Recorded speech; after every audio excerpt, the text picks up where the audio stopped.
আমাদের দেশে রাজনীতি মানেই যেন মিছিল, মিটিং, অবরোধ কিংবা নির্বাচনের উত্তাপ। নির্বাচনের পর বিজয়ী দল সরকার গঠন করে আর পরাজিত দল নেমে যায় রাজপথে। কিন্তু উন্নত গণতান্ত্রিক ব্যবস্থায় বিরোধী দলের ভূমিকা কেবল প্রতিবাদে সীমাবদ্ধ থাকে না, সেখানে থাকে একটি সংগঠিত বিকল্প সরকার প্রস্তুত রাখার সংস্কৃতি। সেই কাঠামোর নাম শ্যাডো ক্যাবিনেট বা ছায়া মন্ত্রিসভা। ছায়া মন্ত্রিসভা মূলত সংসদীয় গণতন্ত্রের একটি গুরুত্বপূর্ণ অনুশীলন, যা বিশেষভাবে দেখা যায় ওয়েস্টমিনিস্টার সিস্টেম অনুসরণকারী দেশগুলোতে।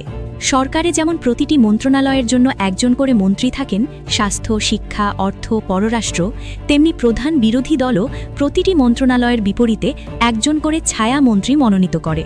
সরকারি মন্ত্রী যে নীতিমালা বা সিদ্ধান্ত নেন, সংশ্লিষ্ট ছায়ামন্ত্রী তা বিশ্লেষণ করেন, সমালোচনা করেন এবং প্রয়োজনে বিকল্প নীতি প্রস্তাব উপস্থাপন করেন। অর্থাৎ এটি একটি প্রস্তুত বিকল্প সরকার, যা ক্ষমতায় না থেকেও দেশ পরিচালনার সক্ষমতা প্রমাণের চেষ্টা করে। ছায়ামন্ত্রিসভার সদস্যরা সরকার থেকে কোনো আলাদা বেতন, গাড়ি বা প্রশাসনিক সুবিধা পান না। তারা সাধারণত বিরোধী দলের সংসদ সদস্য বা জ্যেষ্ঠ রাজনৈতিক নেতা হিসেবে কাজ করেন।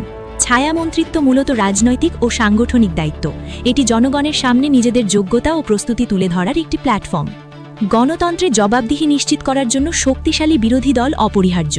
যখন কোনো মন্ত্রী জানেন যে তার প্রতিটি সিদ্ধান্তের বিশদ বিশ্লেষণ করার জন্য বিপরীতে একজন দক্ষ ছায়ামন্ত্রী ও গবেষক দল কাজ করছে, তখন নীতি নির্ধারণে স্বচ্ছতা ও সতর্কতা স্বাভাবিকভাবেই বাড়ে। এতে রাজনীতির চরিত্রও বদলাতে পারে। রাজপথের পেশিশক্তির প্রদর্শনের বদলে গুরুত্ব পায় তথ্য, গবেষণা ও নীতিগত যুক্তি। একজন ছায়া স্বাস্থ্যমন্ত্রীকে স্বাস্থ্য খাতের বাস্তবতা জানতে হবে, একজন ছায়া অর্থমন্ত্রীকে বাজেট বিশ্লেষণে দক্ষ হতে হবে। ফলে প্রতিযোগিতা হয় কে কত ভালো নীতি প্রস্তাব দিতে পারে এবং জনগণের সম্পদের সর্বোত্তম ব্যবহার নিশ্চিত করতে পারে। বর্তমান রাজনৈতিক বাস্তবতায় নেতার জনপ্রিয়তা অনেক সময় মিছিলের আকার বা স্লোগানের তীব্রতায় মাপা হয়, কিন্তু ছায়া মন্ত্রিসভা কার্যকর হলে মাপকাঠি বদলে যেতে পারে। তখন গুরুত্ব পাবে সংশ্লিষ্ট বিষয়ে দক্ষতা, তথ্যভিত্তিক সমালোচনা এবং বাস্তবসম্মত বিকল্প প্রস্তাব। এতে রাজনৈতিক বিতর্ক আরও পরিণত ও গঠনমূলক হতে পারে।